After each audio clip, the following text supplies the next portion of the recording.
بالجلالة السلطان قابوس بن سعيد المعظم حفيظ النصر، أم هو اللقب الرابع للسيب؟ اللقب الرابع للنصر أم هو اللقب الرابع للسيب؟ حقيقة كل الأمور تبدو مهيئة هنا. مبارك وحسن زاهر يسعى إلى انتزاع لقب رابع بعد حقيقة صافرة البداية إذن وانطلاقة المباراة عن طريق الحكم الدولي عبد الله الهلالي الذي يدير اللقاء بشكل حلو. تغيير سليم للعب لمصلحة نادي السيب. وصل خليل محمد، عرضية من خليل، راسية تلعب جول. اعتقد ان الفريقين امان موجود في حراسه المرمى سواء النصر او حتى السيب. وعموما اماميه اللعب، تسديده الحظ والجول.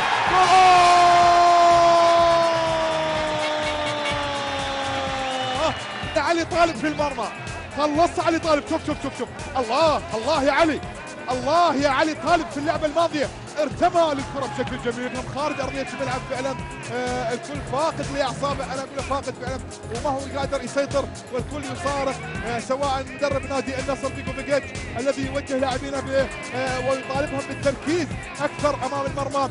ومحاوله الان نصراويه اللعب عن طريق اللاعب تلعب محاوله ممكن تحط هذه التسديده، فعلا تسديده تعود مره ثانيه، هذه ممكن تحط جول. درويش جماعه مطلوب منه درويش انه يركز بشكل اكثر، لان تسديدات درويش في اللعبات الماضيه كلها كانت غير مركزه. محاوله الان تلعب، الله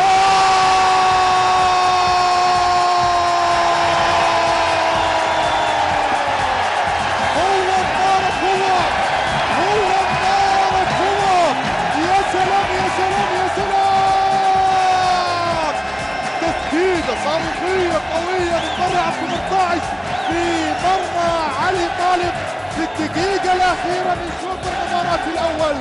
تفتكرون هدف المباراة الأول راح يكون قادم أو ينجحون في الوصول إلى مرمى علي طالب؟ معلش لا أنت ولا غيرك والله. شوف الكرة والله صعبة لافة في المرمى النصراوي او في المرمى السيباوي. اول اهداف المباراة تتويج حقيقة للسيطرة التي كانت في مصلحة نادي النصر، وبالتالي يتقدم النصر في الدقيقة الأخيرة من شوط المباراة الأول. هذه قذيفة محمد مبارك تغطية دفاعية عن طريق درويش عبد الله عفوا. ممكن تلعب عرضية، فعلا تلعب عرضية، راسية تلعب جول.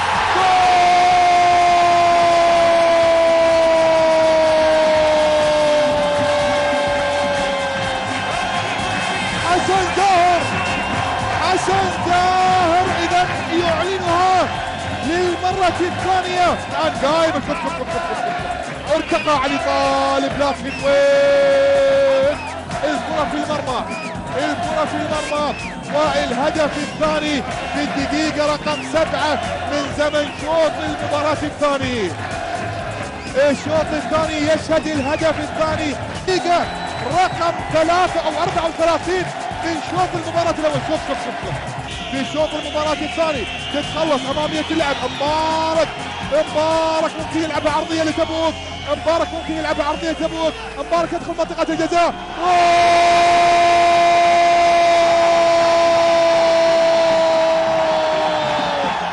خلاص الماتش خلص، المباراة انتهت. ومبارك سلام بابا سلام. هذه محاولة محمد مبارك في البداية، استلمها راوغ وحطها على يسار حارس المرمى علي طالب. مبروك للنصراوية ومبروك لمحمد مبارك في أول موسم له في النصر. يهدي النصر بطولة الكأس التي تحمل الاسم الأغلى هنا في السلطنة. والهلالي عبد الله يطلق صافرته ليعلن تتويج النصر بطلا لكاس حضرة صاحب الجلالة السلطان قابوس بن سعيد المعظم حفظه الله ورعاه وأدامه ذخرا لهذا البلد. مبروك للنصراويين، جهاز فني إداري طاقم قائد فريق نادي النصر الحائز على كأس حضرة صاحب الجلالة السلطان المعظم لكرة القدم لاستلام الكأس الغالية من معالي السيد راعي الحفظ. ألف مبروك.